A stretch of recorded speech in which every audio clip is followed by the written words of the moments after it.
people may not always remember what you said, but they're going to remember how you Mm. made them feel. And so Mm-hmm. customer service is very much in alignment with that, right? And so every interaction that we have with other people, one, in order to create that experience, in order to create that impact, we have to have it within ourselves, because we can't create that with someone else if we don't have it Mm-hmm. within.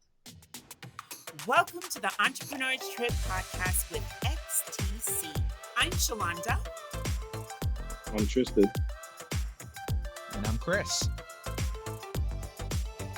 As an entrepreneur starting or growing your business, you may have a destination, but the journey getting there can be a trip. We want to be your travel companions and inject a dose of X.T.C as we explore real-life conversations about navigating the world of entrepreneurship in the U.S. and the Caribbean. Come take this trip with us.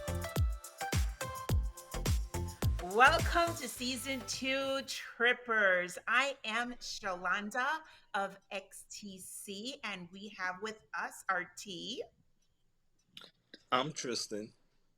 our C, I'm Chris.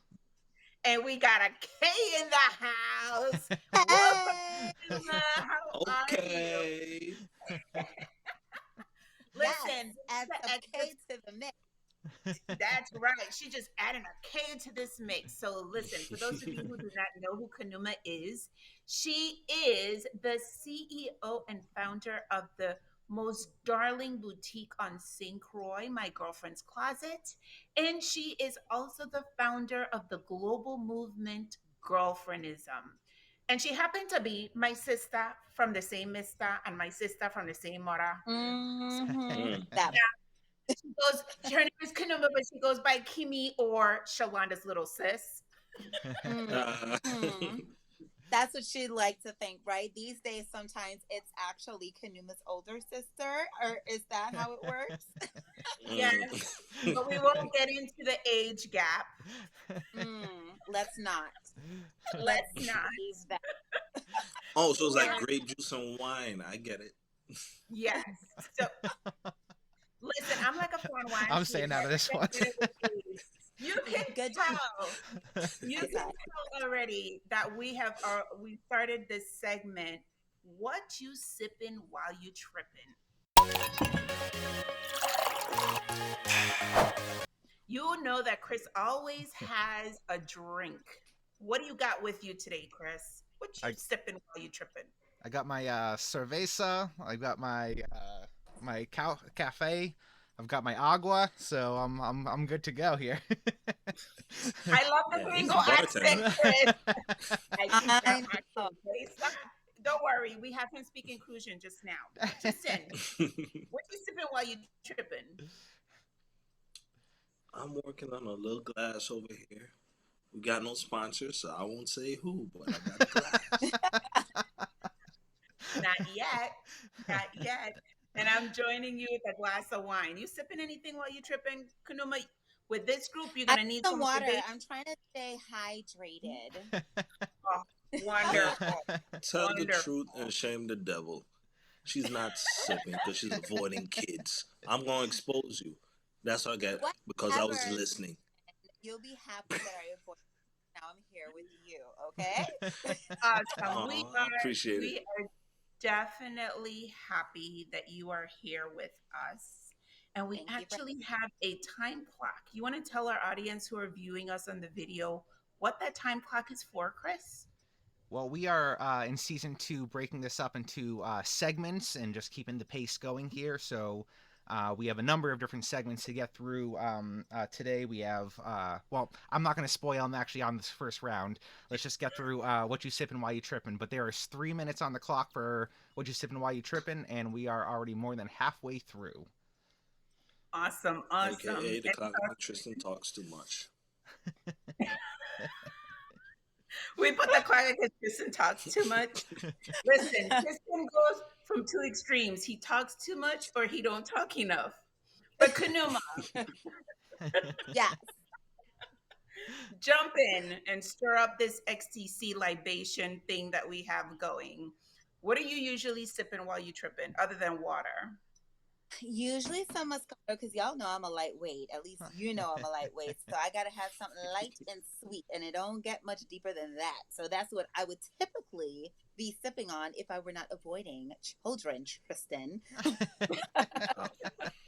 I'm just saying. Listen, a little libation, wine, sangria, cerveza, cafecito, whatever you need to ride out this trip and keep you sane is what we're going to do. And it adds a little bit of Mhm. humor and fun. You never know what's going to come out of our mouths when these start to take effect. So that's a good part of it, right?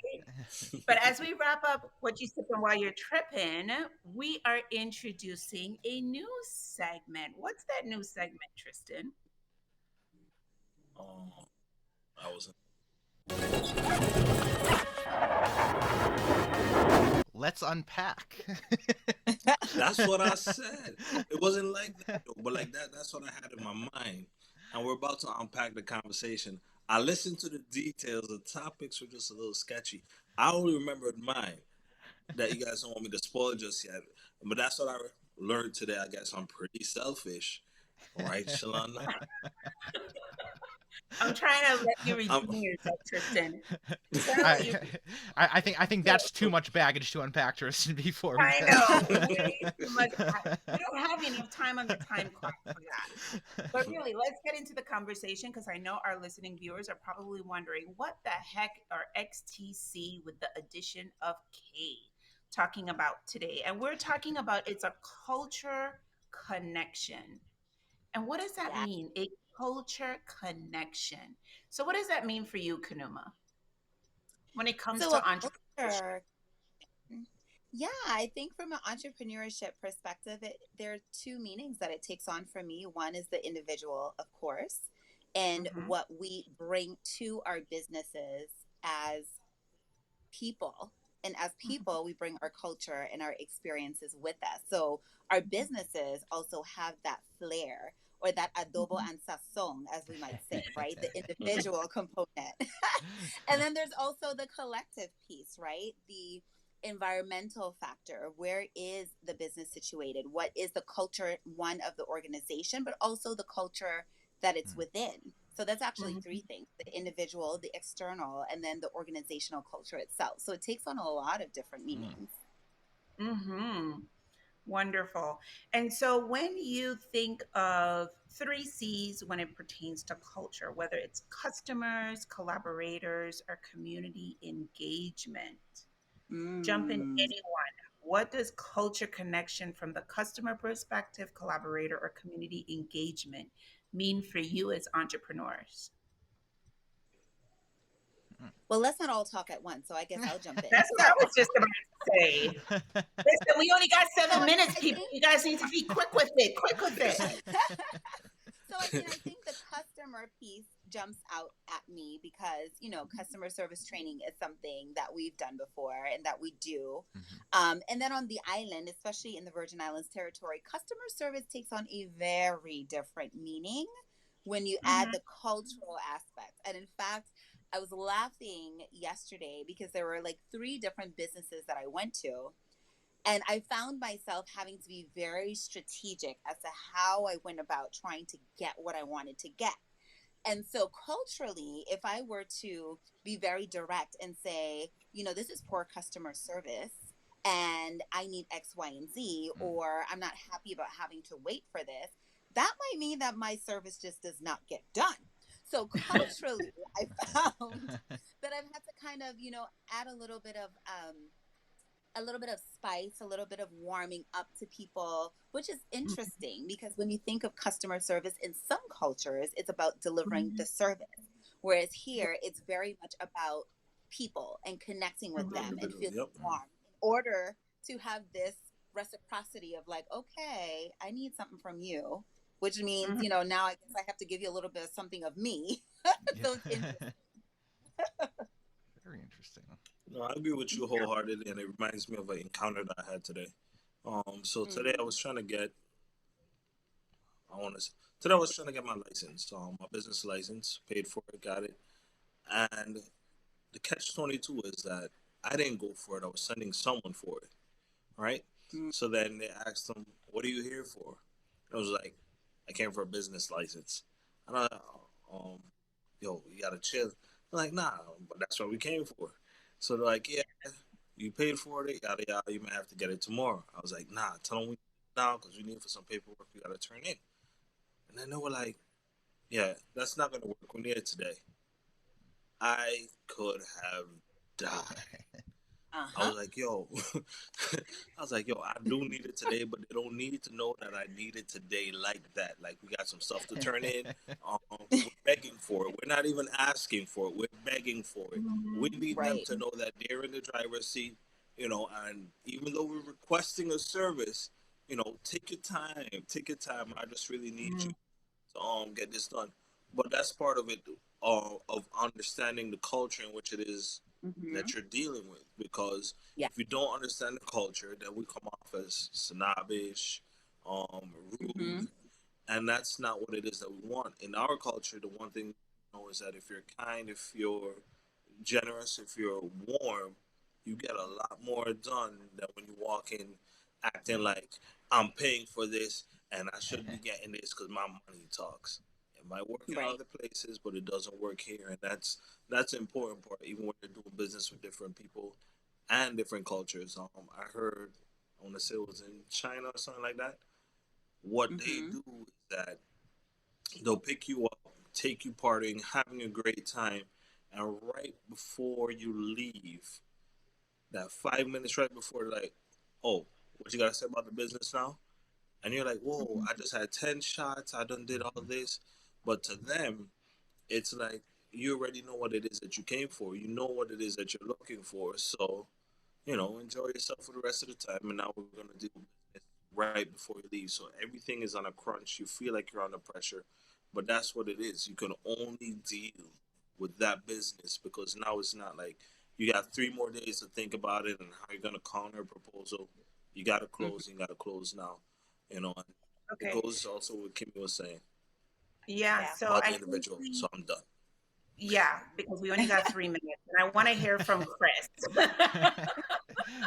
Because the Caribbean people, them obviously dominated this conversation, and we need a little bit of the national perspective and flavor from the U.S. So, Chris, what are your thoughts? Well, just in hearing you all speak here, uh, it kind of make me think of how, just in my experience, how there's many different layers to that cultural aspect and the differences in culture. So it's not only who you're dealing with in terms of ethnic or indigenous culture, but also even just where you are geographically.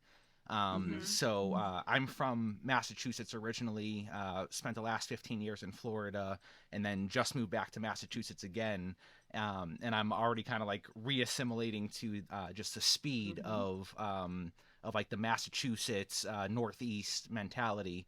And I remember even just when I first moved down to Florida, and my air conditioner broke, and so I called the front office from my apartment complex, and I was like, hey, my air conditioner broke. I need maintenance to come out here, and they're like, oh well, so and so is at lunch right now, but we'll get back to you, in sometime this afternoon, and I was like, just being from up north, I was like, wait a second, no, like people It's have to built in respond right patience. away.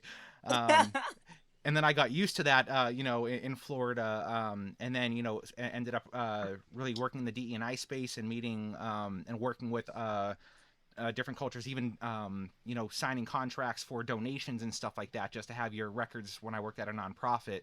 And there was a person from Jamaica, and he gave a donation, and we just wanted to, get his EIN and stuff like that to be able to process that. And he was like, "Well, no, I gave it to you. It's a handshake." And we're like, "Well, yeah, but we have to give you credit for it." And he's like, and he actually got offended by it. And that was like me learning, like, hey, you have to Mm-hmm. really have that relationship, but understanding of like where you are, what type of industry you are. So there are just multiple layers beyond just the uh, color of your skin or ethnic culture. It's geographic, Mhm. it's industry Yeah. related. But yeah, it's all interesting. Chris, I like what you just said about that nonprofit stuff. Hold on, really quick, because here in the Virgin Islands, what I love and what I hate is that everybody got a nonprofit. And I wish they would take your approach to it, because the first thing they say when you're about to provide services, we're a nonprofit. We don't have money. Mm. And I'm like, that's Yeah. not the truth. But I only got about 30 seconds left. Shalana, go ahead. Do your spiel. Well, for me, I think because I'm between the Caribbean and the mainland, I would like to see a blend of both. I think in the Caribbean, we do have that more relational perspective when it comes to that cultural connection. It's not as transactionally focused, Mhm. but I like the efficiencies of the mainland. When you go into a business to get something done, you typically get it what you need when you need it by when you need it. And there isn't that much of that relational stuff. So, at least for me, when looking at it, it'd be nice to have a blend of both of them because I think it provides a nice balance when you look at it within the cultural context. And one of the things I would say quickly is when you deliver quickly here, that's a service differentiator. Yes. All right, we are about to go off-roading with Tristan here. Off road, baby. I told you I was Yeah, listening. Tristan has to be the I devil's told you I was listening. advocate. They only gave me 4 minutes. All right, guys. So Shalana says something that I agree with, but I don't really agree with. And I had this conversation with a friend of mine, and we were talking about the service portion of being in the Virgin Islands. And Mm. I told them I feel like everybody wants stateside service, right, Mm-hmm. with local quality. And I'm like, it's not sustainable. I just really don't believe it's sustainable. If we Mm. operated a whole lot more efficiently, there'll be a whole lot more less jobs for people to be doing. Maybe more entrepreneurs, but less jobs. What do you think? Hmm. Great. I'm I processing that. agree. I agree. Of course, you know I have something to say, but I'll let Khnuma and Chris go first before I come in at the You end. go And first, Chris, and then I'll go. No, Shalana, since you have something to say, let's. You well, you volunteered know, it. me and Chris, Tristan and I are always at the opposing ends. You know, I would say something and he always comes from a different angle, and I would tend to disagree with you. And the reason why I say I disagree, while I do value your perspective because I think it's very important, what I found is with the clients, and Kimmy kind of alluded that we provide training, right? What I find that our clients appreciate is that they get mainland quality service for their training of their employees with a cultural competency and understanding of the climate that we're in, Mm. right? And this perspective of that we have here in the Caribbean of we want stateside quality, but we want to pay nonprofit prices, or we don't want to pay for it. We expect you to give your services for free. Or the contrast is they would drop major coins to bring somebody from the mainland to come in. Let's just be real, right? Definitely. That's my Mm-hmm. thing. Mhm. When we're going into an organization and they're asking us to help, our differentiator is we are both PhD candidates. We've invested in ourselves. Yes, we are local, but we can bring stateside quality service and responsiveness because I respond to my clients within 24 hours. Sometimes it drives Kimmy nuts. Yeah, I'm more But like 48 to 72. So, you know. but that's a differentiator because my client doesn't have to be waiting to figure out, okay, what is Shalanda able to do it? Is she not able to do it? What is the response? Mm. What's the feedback? What are my next steps? It's like once you can respond and try to be as clear as possible, I think they appreciate that even though they're not accustomed to it. And so that becomes a differentiator. But we're up to 1 minute. So I'm going to turn it over to Tristan or Chris or Khnuma. Yeah, I Perfect. mean, it's a lot to process. I mean, I think that the cultural piece, the service piece, a lot of it, because when you were talking about, our desire to pay for people to come in as opposed to appreciating our own, I mean, it Mm-hmm. really does shed light on something much deeper than just the entrepreneurship and just the customer service, because I do believe that you deliver service to the degree that you feel about yourself.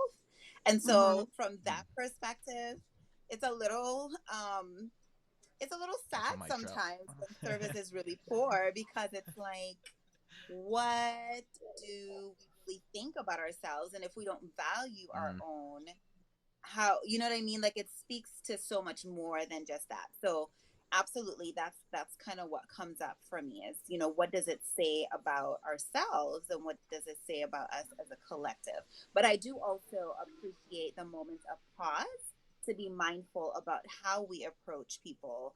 And just because we are paying for service doesn't give us a right to speak to people any kind of way or to be Yes. disrespectful. And so I think that Mm.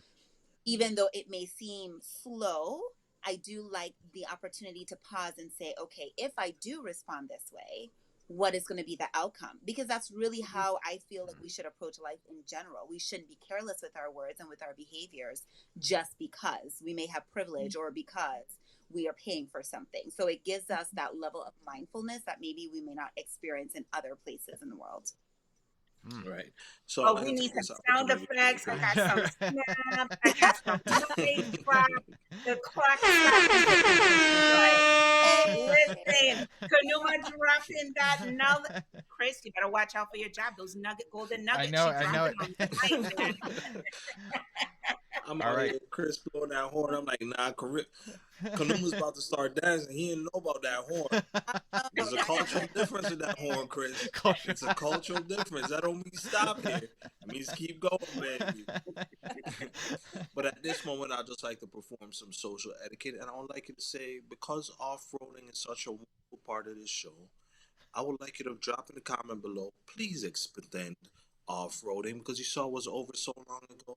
You know, cut that on packing short or something else.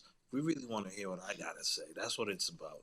So before we move into souvenirs, you know, Mhm. I just really want to say, guys, when it comes to business, there's no one hat that fits all.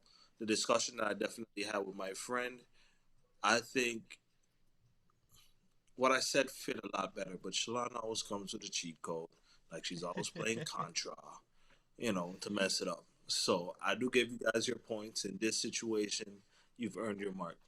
So let's take it on to the souvenirs, guys. Sounds good. Resetting Good. the shot clock to 4.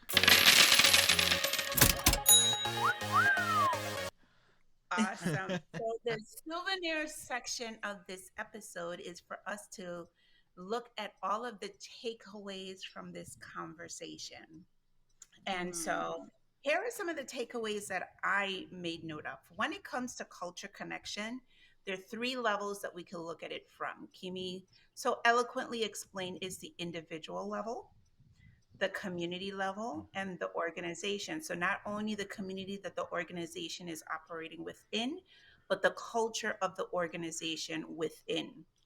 See how I did that? See how I did that? Good. Good I'm job. writing Yes. my notes. I'm writing my notes. Write those notes. Write those notes.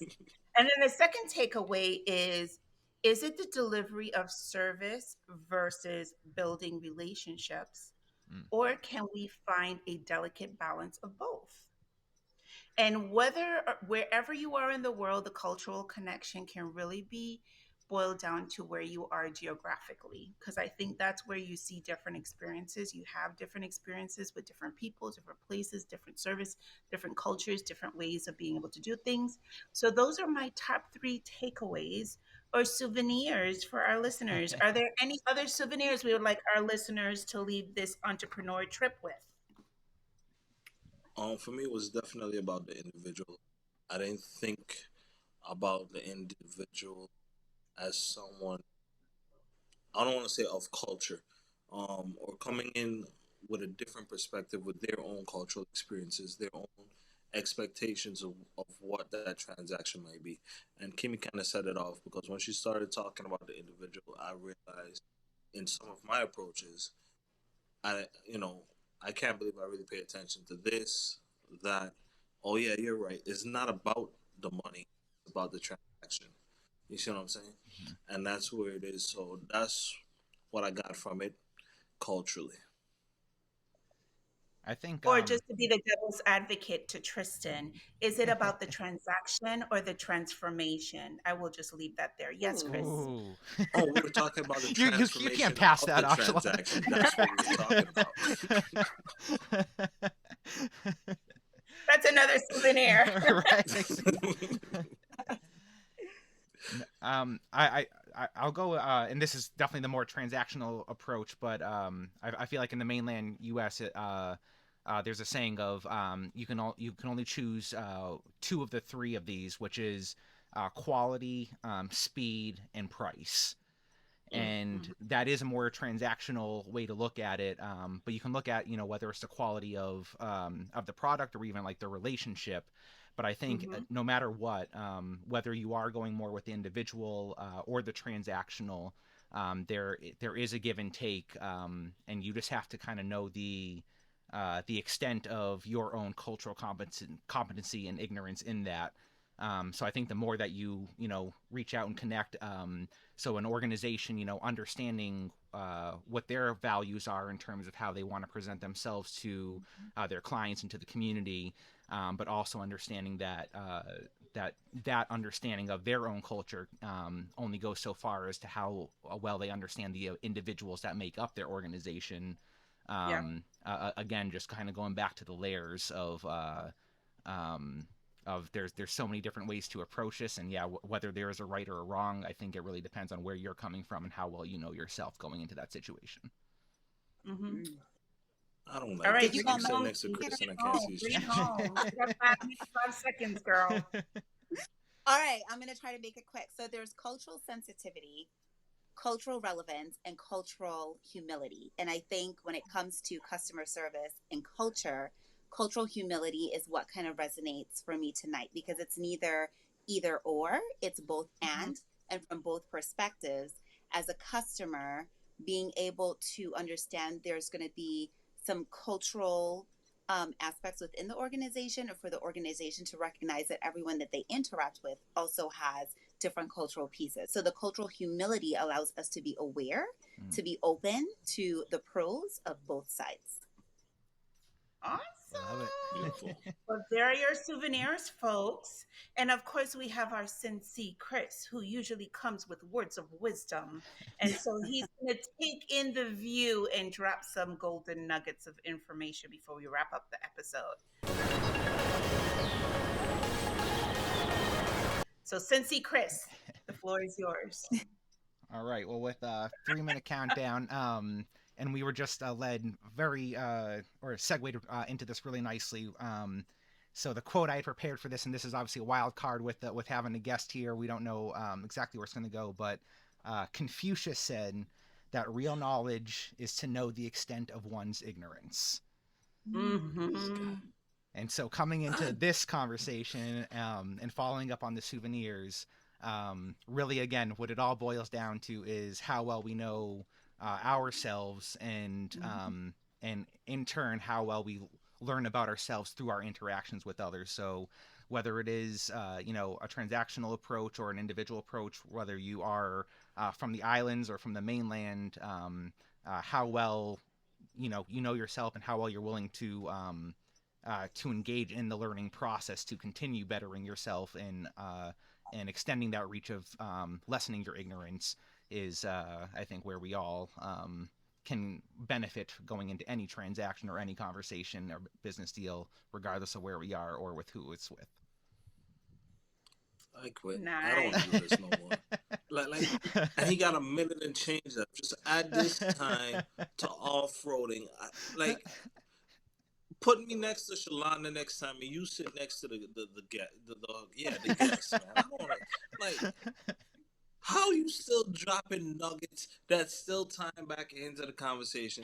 That's not supposed to be it. Like, you prepared and you don't know where the conversation is going, but it's about the individual. That's how it works. Transaction versus transformation. That was just a transformation, Tristan. Of my personal transactions. So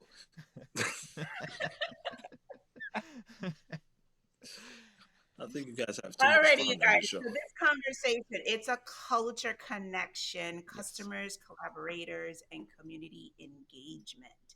Any last words? I would really like to hear from Kimi, because one of the things that she really does well is engaging collaborations to have community engagement and impact. So share with us a little bit from a cultural perspective for entrepreneurs, how they can do more of that. So actually, as Chris is talking about his quote from Confucius, there's one quote that keeps resonating for me from my aunt, which is Mhm. similar to people may not always remember what you said, but they're going to remember how you made them feel.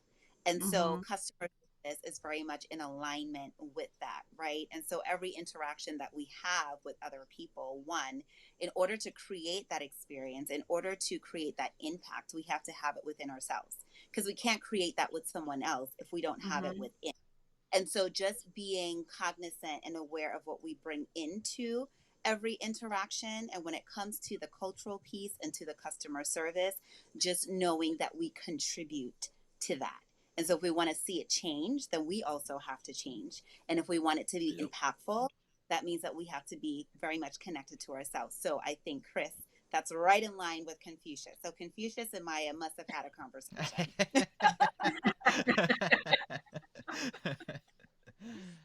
Awesome. Alrighty. Well, that wraps up an episode of the Entrepreneur's Trip. Thank you so much, Khnuma, for joining us. Thanks for having me. Absolutely. Thank you. This is the first of Sorry, many. come I don't back. think this is the last time. Yeah, I could sense that. We're culturally connecting here. That's right. Absolutely. All right, trippers. Thank you so much, and we'll see you next week. Right after you leave a comment. Bye. Bye. Thank you for taking this trip with us. We hope you had a great time. Join us every Tuesday for another dose of X.T.C. And don't forget to like, share, and subscribe.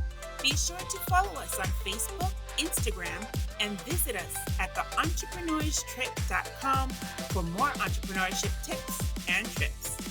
See you next time.